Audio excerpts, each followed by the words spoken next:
pahini kana vari pakuri vane uya pamoyo.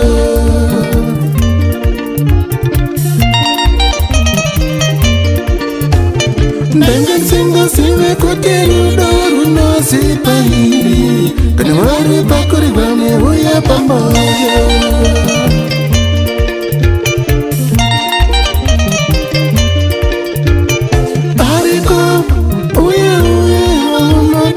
Agere mhana yako ni mdangariro.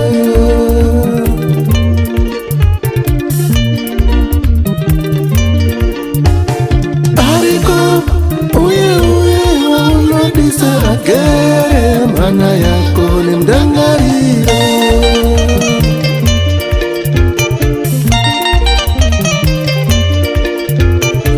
Ariko uye waunochiva. Agere mfungwa zako nemuzviroto.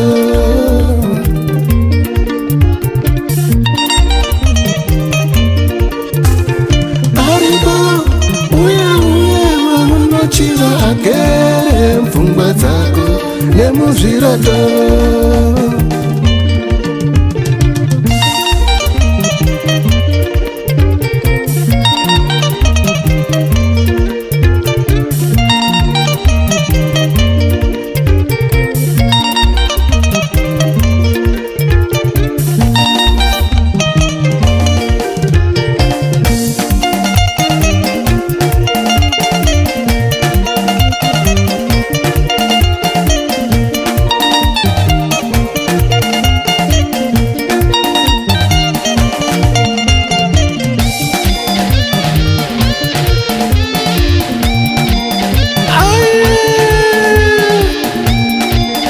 Clayton Masakesa,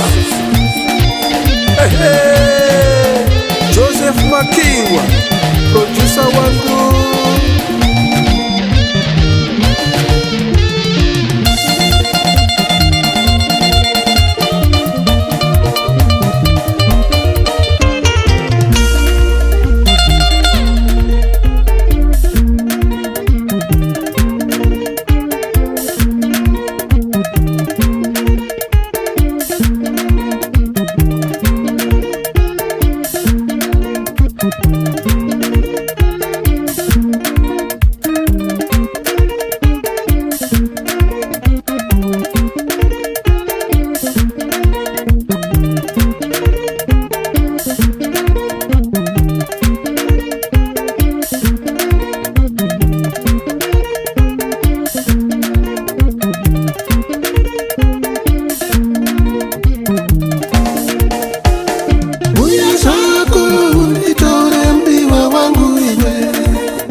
Rudo runozipa.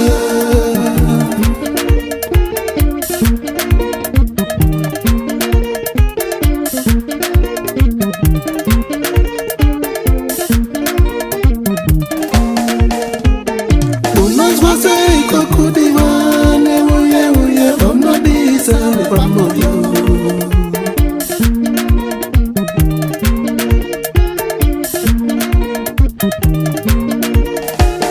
Rangarira nguva iyeya unopedza neuye wepamoyo muchisasana zvenyu.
Usatamana masekesa Anorowa ngoma Usatamana masekesa Anorowa ngoma Usatamana masekesa Anorowa ngoma Usatamana masekesa Anorowa ngoma Usatamana masekesa Inzwa Usatamana masekesa Usatamana masekesa Inzwa gita Usatamana masekesa Taxi Waya izo ho ho ho ho